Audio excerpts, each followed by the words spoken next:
दिल्ली में मतदान चल रहा है और हम इसका जायज़ा लेने के लिए पहुंच गए हैं भारत नगर। मुझे कहते हुए बड़ी खुशी हो रही है कि इस लोकतंत्र में पोलिंग एजेंट जो राजनीतिक दल के लिए काम करते हैं, पर्चियां काटते हैं, वो कितने 43 डिग्री सेल्सियस के तापमान में भी अपने काम को, अपनी ड्यूटी को निभा रहे हैं। ये आपको गर्मी नहीं लग रही है? गर्मी तो बहुत लग रही है, पर मोदी जी के लिए ये भी सब कुछ कर सकते हैं। मोदी जी ने हमारे लिए क्या क्या नहीं किया, लेडीज़ के लिए, ठीक है ना। बहुत से ऐसे योजना बनवाई है, बहुत से ऐसे घर घर राशन बांटे हैं, पूरा वो हर चीज़ की फैसिलिटी हमें दी है। तो ये तो गर्मी तो अभी तो इतनी पड़ रही है, अगर 50 भी पड़ती हम तब भी मतलब अपना उनके लिए वोटिंग निकालते और वोट करते। दिल्ली के लोगों का क्या उत्साह देखने को मिल रहा है? कितनी वोटिंग हो गई है और आपको कुछ समझ आ रहा है कि किसकी सरकार बन रही है? मोदी जी की बनेगी, इसके आगे मोदी जी के आगे ना कोई है ना कोई होगा। जो राम को लाए हैं ना, हम उनको लेकर आएंगे। पूरा प्रयास कर रहे हैं मेरे यहाँ के कार्यकर्ता घर घर से वोटिंग निकालने की। मैं ये कहना चाहूँगा। घर घर से प्रयास कर रहे हैं। हाँ, आप कुछ कहना चाहेंगी? क्या नाम आपका? मेरा नाम राज वर्मा है, मैं बीजेपी की कार्यकर्ता हूँ। तो कब से आप पोलिंग ये एजेंट का काम कर रही हैं? मेरे को 12 साल हो गए करते करते। हाँ जी, तो कैसा अनुभव है आपका? बहुत अच्छा, बहुत अच्छा। और हमारे सारे ही सहयोगी बहुत अच्छे हैं, सब हमारा ध्यान रख रहे हैं। कुछ पानी खाने पीने की कोई कुछ- प्रॉब्लम नहीं, कोई प्रॉब्लम नहीं, कोई नहीं। और भूखे भी बैठे रहेंगे मोदी जी के लिए, तो सब बढ़िया। मोदी जी के लिए तो भूखे भी रहेंगे, ये जज्बा लेकर चल रहे हैं। हमारे साथ दूसरे को साथी जी, बताइए क्या नाम आपका? मेरा नाम अनमोल मलिक है जी। मैं प्राचीन हनुमान मंदिर भारत नगर का पूर्व अध्यक्ष हूँ और एक कार्यकर्ता हूँ। अपने देश को तरक्की करने के लिए वोटिंग कर रहे हैं। साहब, क्या देख रहे हैं आप दिल्ली के चुनाव में? कैसा लग रहा है? क्या मुद्दे हैं? मुद्दे आप देख लीजिए कि मोदी जी के सामने ये जो चुनाव है, ये लोकसभा का चुनाव, ये लोकल मुद्दे वाला कोई काम तो है नहीं कि हमारी नाली नहीं बनी, कि ये नहीं हुआ, वो नहीं हुआ। ये वो सब है जो हमारे देश का भविष्य तय करेगा। और आज का वोटर बहुत समझदार वोटर है, वो किसी के बहकावे में नहीं आएगा और किसी के लालच भी नहीं आएगा। उन सबका एक ही टारगेट है कि हमने मोदी जी को वोट देना और उनकी तीसरी बार सरकार हमने पूर्ण जोश से बनानी। अच्छा, मुझे आप एक बताइए, आप तो हनुमान मंदिर, प्राचीन मंदिर से भी जुड़े हुए हैं। धर्म को लेकर एक चर्चा लगातार कर रहे हैं और ये भी लगता है कि जी बहुत हिंदू मुसलमान हो गया है। वाकई आज की जो समय में जो एक मानसिक संतुलन, मेंटल हेल्थ की जो समस्या है, धर्म की तरफ बढ़ रहा है, धर्म को दोबारा से पुनर्स्थापित करने की तरफ देश बढ़ रहा है और मोदी जी तो सनातन धर्म को लेकर काफ़ी काम कर रहे हैं। देखिए जी, हिंदू मुसलमान मोदी जी कर ही नहीं, ना उन्होंने आज तक किया, ना वो हिंदू मुसलमान करते। हिंदू मुसलमान विपक्ष कर रहा। और जितना काम मोदी जी ने, जितनी भी योजनाएं दी, उसमें चाहे वो आयुष्मान योजना हो, प्रधानमंत्री विकास आवास योजना हो, किसी के अंदर भी उन्होंने हिंदू मुसलमान नहीं किया। अगर मेरे को वो फैसिलिटी मिल रही है तो रहमान को भी मिल रही है, साजिद को भी वही मिल रही है। और ये तो अपोजिशन के पास कोई मुद्दा है नहीं, तो उन्होंने मुसलमान हिंदू, और वो अपोजिशन क्या कहेगा? आप उनको देखिए, स्टालिन क्या बोलते हैं, उन्होंने सनातन धर्म को ख़त्म करना। अगर मोदी जी इस बार नहीं आए तो ये लोग सनातन धर्म को ख़त्म कर ही देंगे। आपके घर घर में उनके कांग्रेस के मैनिफेस्टो में लिखा हुआ है कि आपकी प्रॉपर्टी की वो एक्सरे करेंगे। क्या एक्सरे करेंगे? मतलब कि आपकी प्रॉपर्टी लेंगे आपसे, आपका इतने सालों से आपने जो जोड़ के रखा हुआ है वो आपसे लेके वो इन लोगों को बांट देंगे। इन लोगों का कहने का मतलब कि मुसलमानों को नहीं, जबकि उन्होंने खुद कहा है कि हम, मनमोहन जी ने कहा कि जितनी भी हमारी सुविधाएं हैं उनमें पहला मुसलमानों का। और एक बड़ा मुद्दा इन्होंने कहा कि राष्ट्रीय मुद्दों पर चर्चा हो रही है। जी साहब, क्या मैं आपसे जानना चाहता हूँ, कैसे देखते हैं आप इस चुनाव को? चुनाव तो जी इस बार हम तो यही चाह रहे हैं, अब की बार 400 पार मोदी जी जीतेंगे। कोई बड़ा टारगेट दे दिया है ना मोदी जी ने, 400 पार। विपक्ष पूछ रहा है क्यों चाहिए आपको 400 पार जब 272 पे सरकार बन जाती है? 400 पार इसलिए चाहिए कि पीओके वापस लेके आना है हमने। हमारे पास पूरी मेजोरिटी होगी तो इसलिए उसी हिसाब से आएगा ना हमारा पीओके वापस। अच्छा, एक सवाल तो आपको भी, क्योंकि आप बीजेपी के हैं, तो लगातार ये होता है कि जी आरक्षण को बदल देंगे, संविधान बदल देंगे, ऐसे सवाल आपसे भी पूछे जाते हैं, क्या जवाब देते हैं आप? पिछले 10 साल से हम मेजोरिटी में है जी, हमने तो संविधान बदला नहीं। संविधान तो ये बदल रहे हैं ना, ये लोकतंत्र को ख़त्म करना चाहते हैं, ये दूसरी पार्टी अपोजिशन ये ख़त्म करना चाहती है, मोदी जी तो नहीं ख़त्म करना चाह रहे। जी अनिल जी, आपसे मैं जानना चाहूँगा कैसा चुनाव प्रचार है, किस तरह से आपके जो ये कार्यकर्ता हैं, जो लीडर हैं आपके, धूप में बैठ के करते हैं, कैसे ये प्रेरणा मिलती है? बीजेपी के खासकर हम देखते हैं कि एक कला काम करने की संस्कृति किस तरह से डेवलप होती है बीजेपी में? जैसा कि आप देख रहे हैं, तन मन और धन, ये महिला कार्यकर्ता घर बार छोड़ के सुबह से सब लगे हुए हैं। ये सिर्फ इसी टेबल की बात नहीं है, सुबह हम पूरी विधानसभा में घूम के आए हैं, जगह जगह कार्यकर्ताओं में जोश है और दूसरी पार्टी के कार्यकर्ता कहीं नज़र ही नहीं आ रहे हैं। जैसे आपके क्लीन स्वीप, तो वो वाला माहौल एकदम से बना हुआ है। आप हमारे क्षेत्र में भी घूमे और जगह भी घूम के आए होंगे और आपने देखा कि बिल्कुल ही दूसरी पार्टी के ना आम आदमी पार्टी खड़ी है। सुनने में यह है कि जो 7 में से 4 सीट आम आदमी पार्टी लड़ रही है, वहाँ शायद थोड़ी फाइट है, लेकिन जो 3 सीट कांग्रेस की हैं वहाँ कांग्रेस खुद भी नहीं खड़ी है। ये हम अपने क्षेत्र में भी देख रहे हैं, जहाँ कांग्रेस के प्रत्याशी खड़े हैं, लेकिन उसके बावजूद भी कांग्रेस के कार्यकर्ताओं में कोई उत्साह नहीं है और आम आदमी पार्टी में तो है ही नहीं। बीजेपी को फायदा होने जा रहा है कांग्रेस और आम आदमी पार्टी का गठबंधन होने से? बिल्कुल होने जा रहा है जी, और अगर ये गठबंधन नहीं भी होता तो पार्टी का अपनी कार्य की रेखा इतनी लंबी है जिसको लोग भारतवर्ष में ही नहीं विदेशों में भी जिसकी धाक जमी हुई है। चलिए, एक सवाल आपसे भी मैं ले लेता हूँ, कैसे देख रहे हैं आप इस चुनाव को? एक दो धाराएं लगातार बह रही है, एक धारा है इस देश में कि बिजली पानी मुफ्त कर दीजिए, एक है कि कड़े कदम उठाइए लेकिन एक विकसित भारत की तरफ बढ़िए। देखिए, हम युवा हैं, हम आगे, हमारी लाइफ काफ़ी लंबी है, हम सारे यही सोचते हैं कि हाँ भी जो विकसित शब्द का हम यूज़ करते हैं कि हाँ भी एक ऐसा एक मोटिव, एक ऐसी एक धारा चले जिसकी वजह से हमें, हमारे बच्चों को और हमारे परिवारजनों को फ़ायदा हो। ठीक है, अब मुफ्त बिजली मुफ्त पानी ये थोड़े टाइम की बातें होती हैं। उन्होंने मुफ्त बिजली करी, 200 यूनिट के बाद आपका फिर बिजली का बिल आना शुरू हो जाता है। मुफ्त पानी की बात करी, इतने लीटर के बाद आपका फिर बिल आना शुरू हो जाता है। वो सारी बातें एक तरफ, बट अगर हम बात करते हैं भारतीय जनता पार्टी की, हम बात करते हैं एक विकसित भारत की, हम बात करते हैं एक संविधान की, ठीक है, उस चीज़ को अगर हम देखें, पिछले जो 10 सालों के अंदर भारतीय जनता पार्टी, नरेंद्र मोदी जी, अमित शाह जी, जितना ये वर्कआउट कर रहे हैं, जितना ये टीम वर्क कर रहे हैं, ठीक है, उस चीज़ को अगर बाकी टीमों, बाकी अपना पॉलिटिकल पोजीशन से देखा जाए, वो चीज़ हमने आज तक कभी नहीं देखी। मेरी उम्र भी 38 साल हो गई है, मेरे को भी आज 20 साल हो गए हैं वोट देते हुए, बट इस बार जो हमें लग रहा है, अब की बार 400 पार वो बिल्कुल साबित करेंगे मोदी जी और मोदी जी का टीम वर्क।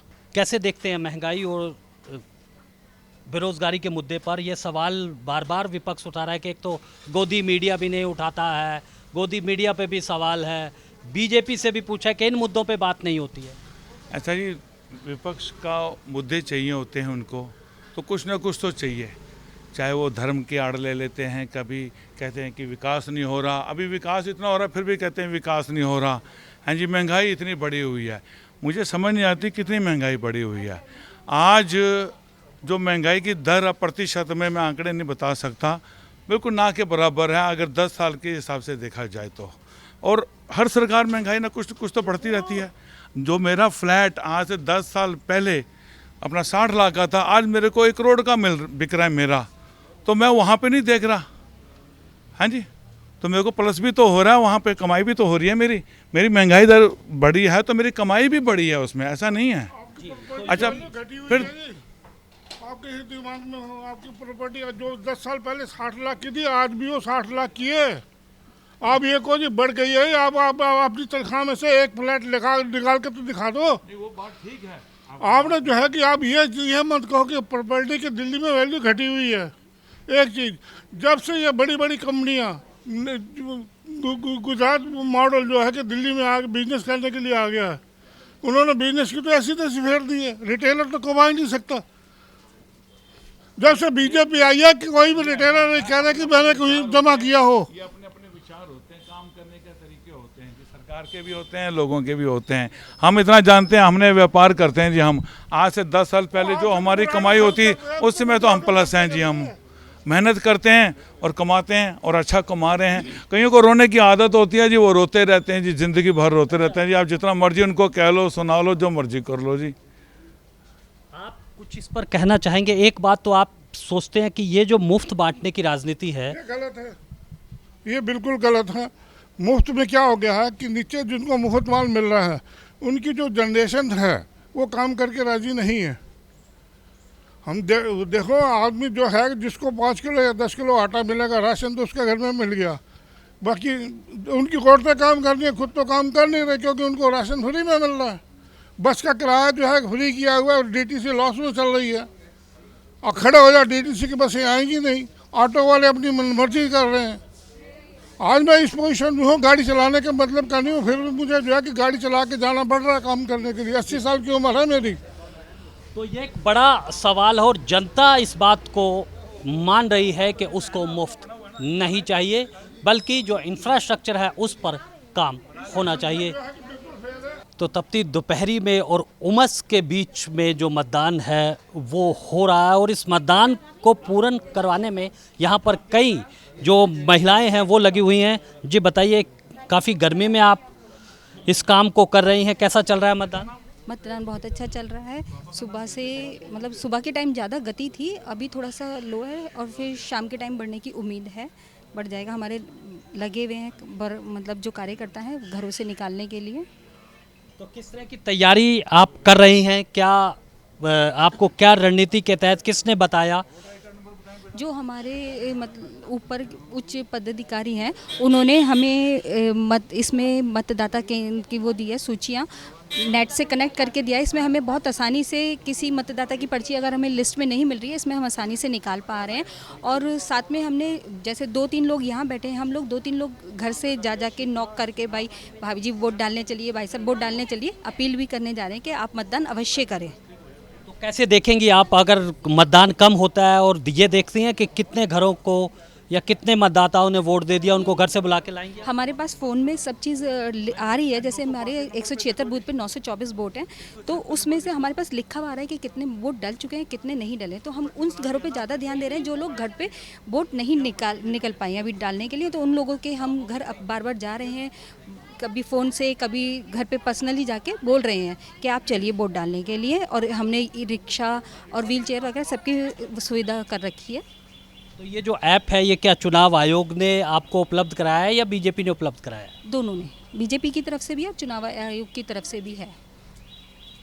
तो चुनाव कितना हाईटेक हो गया है कि यहाँ पर जो पोलिंग एजेंट है उस पर ये सूचना मिल रही है कि किस मतदाता ने अपना मत दे दिया और किसने नहीं दिया है। और जो बीजेपी की यहाँ पर महिलाएं हैं वो लगातार नज़र बनाए हुए हैं, बिना गर्मी की परवाह किए हुए। उनका एक ही यहाँ पर मकसद है कि सभी मतदाता अपने वोट का इस्तेमाल कर सके। आसमान से गर्मी बरस रही है, लेकिन जो उत्साह है पोलिंग एजेंट का और बीजेपी के यहाँ पर जो बूथ बना हुआ है वहाँ पर, वो देखते ही बनता है। सत्यवती कॉलोनी में है और जानते हैं। राम जी। राम जी। तो क्या कैसा चल रहा है चुनाव? आप हमने देखा कई बूथों पे गए तो आपसे मुलाकात हुई है, तो कैसा लग रहा है मतदान? चुनाव बहुत बोरिंग है, लड़ने में मज़ा नहीं आ रहा। सामने कोई है ही नहीं लड़ने वाला, लड़े किससे? जो झाड़ू वाले हैं वो झाड़ू ढूंढ रहे हैं, उस पर उन्हें झाड़ू मिल नहीं रही। कांग्रेसी पहले झाड़ू पे चले गए थे, उन पर कुछ है नहीं, कई जगह उनकी टेबलें नहीं लगी, तो चुनाव नीरसा हो गया है। और जहाँ उन्हें वोट पड़ती थी तो वहाँ वोटिंग नहीं हो रही, जहाँ वोटिंग हो रही है वहाँ उनकी टेबलें नहीं है। जैसे अशोक विहार पोस्ट कॉलोनी है तो ये वोट बैंक सारा भाजपा का है, तो वहाँ से लगभग उन्होंने सरेंडर किया हुआ है। और क्लस्टर में भी अच्छी वोटें जो है, लोकसभा में वैसे भी जैसे वजीरपुर इंडस्ट्री एरिया है तो प्रत्येक बूथ से हम जीतते ही आए हैं, लेकिन अब की बार लग रहा है कि लड़ना नहीं पड़ेगा, क्लीन स्वीप सा लग रहा है। जे कॉलोनी में भी हमें मोर दैन 60-70% पोलिंग मिल रही है। और इधर नीमड़ी के अंदर जहाँ पे 70-80% पोलिंग है, out of that 70-80 we are claiming 80 to 90% polling. तो इलेक्शन बहुत ज़्यादा है नहीं, थोड़ा बहुत कहीं इनका जहाँ पर ये बल्ली मारान वगैरह है वहाँ थोड़ा बहुत इनको मिल रहा होगा, लेकिन जो पहले हम 2-2.5 लाख से जीते थे यहाँ से अब लग रहा है मार्जिन बढ़ेगा हमारा। क्या वजह मानते हैं कि जो आम आदमी पार्टी और कांग्रेस का जो गठबंधन हुआ है कि दल तो मिल गए हैं लेकिन दिल नहीं मिले? राजनीति में ना 2 और 2 4 नहीं होते, कभी 2 2 5 भी होते हैं, कभी 2 और 2 1 हो जाते हैं। तो यहाँ 2 और 2 1 हो गया, वोटर कन्फ्यूज है। वो जाके वोट पे झाड़ू ढूंढ रहा है, झाड़ू उसको मिल नहीं रही, तो जाके भाजपा का बटन दबा देता है। या बहुत सारे इन्हें लगता है कि खासकर जो स्वाति माली वाला केस हुआ ना, उसके बाद केजरीवाल जेल से छूट के आया, अभी लगता था सहानुभूति लेगा, लेकिन कुछ नहीं है, वो फिनिश है अब लगभग। और 2 तारीख के बाद और बाद में 4 तारीख के बाद इतिहास में विलीन हो जाएगी ये पार्टी, ऐसा लगता है। तो एक दावा जो है, एक चौंकाने वाला दावा सामने आ रहा है कि आम आदमी पार्टी अपना अस्तित्व ही खो देगी, क्योंकि स्वाति मालीवाल के बाद और जो गठबंधन हुआ है कांग्रेस के साथ, उसका नुकसान दोनों ही पार्टियों को होने वाला है। ये बीजेपी के नेता का दावा है। आप कैसे देखते हैं इस चुनाव को? स्वाभाविक है, जैसा हम देख रहे हैं हर साल की तरह है, वो इस बार ऐसा नहीं लग रहा है। हम ही जीत रहे हैं, इसमें कोई दो राय नहीं है, क्योंकि सामने वाली पार्टी कोई है ही नहीं, नज़र ही नहीं आ रहा कोई, ना कोई टेबल है, ना कोई उनके कार्यकर्ता नज़र आ रहे हैं, ना ही वोट डालने वाले कोई हैं। अभी सारे लोग, मैं समझ रहा हूं कि हम पहले से ज़्यादा वोटों से जीतने वाले हैं, ऐसा मेरा मानना है। क्या आपने मनोवैज्ञानिक बढ़त ले ली? 400 पार का जो नारा देकर ये एक मनोवैज्ञानिक बढ़त ली आपने? नहीं, मनोवैज्ञानिक नहीं, ये तो होने वाला ही है। 400 पार तो हम जाने वाले ही हैं, लेकिन इससे ज़्यादा भी जाएं तो कोई बड़ी बात नहीं है, क्योंकि कोई सामने है ही नहीं ना जी, केवल हम ही हम हैं। तो जब सामने कोई नहीं है तो हम ही हम होने वाले हैं, और हम पहले से ज़्यादा वोटों से जीत रहे हैं, ऐसा मेरा मानना है। बड़ी धूप में आप भी बैठे हुए हैं, क्या किस तरह की व्यवस्था है इस लोकतंत्र के पर्व को, कैसे आप देख रहे हैं? पर्व में जैसे सबको उम्मीद थी कि कुछ न कुछ लड़ने को मिलेगा। आज सुबह का ही वाक्य है, यहाँ हम सभी बैठे हुए थे, एक जना वाक्य सुनाता है हमें कि मोदी जी को सुना तो मन बना लिया कि इलेक्शन मोदी जी को दूंगा। फिर उसके बाद नंबर आया राहुल जी को सुनने का, राहुल जी को सुना, फिर तो पक्का ही मन बना लिया मोदी जी को दूंगा। मतलब सामने कोई है ही नहीं, कोई कंसेप्ट ही नहीं है, सिर्फ मोदी जी दिखाई दे रहे हैं। तो बहुत बड़ी उम्मीद से हमें लगता है कि पहले से भी अच्छे वोटों से हम जीतेंगे।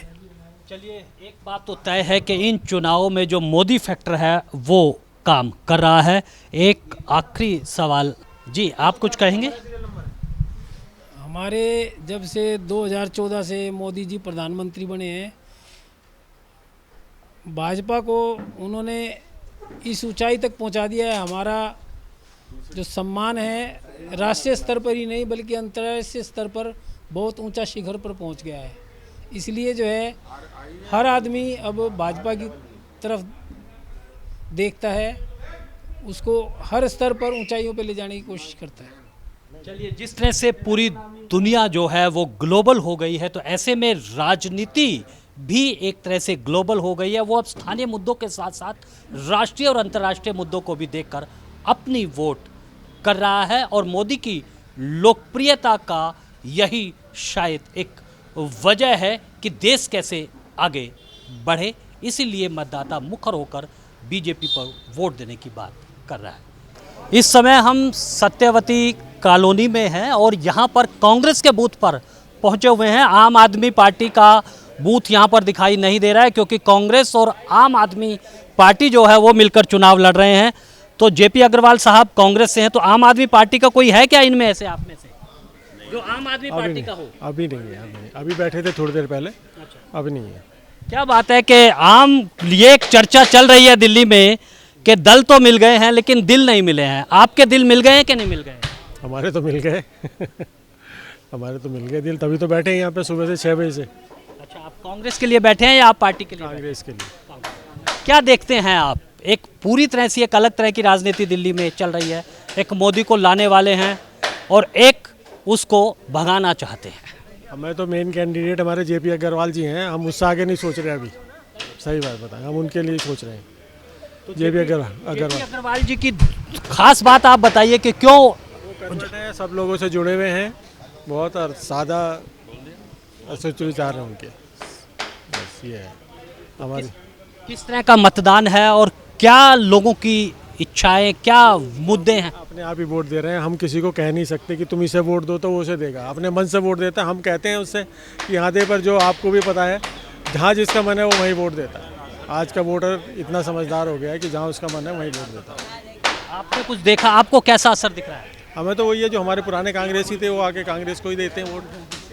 जो चलिए, कांग्रेस को ही वोट देते हैं। आप कुछ कहना चाहेंगे जी? क्या शुभ नाम आपका? रमेश सेठ, आप किस दल से हैं?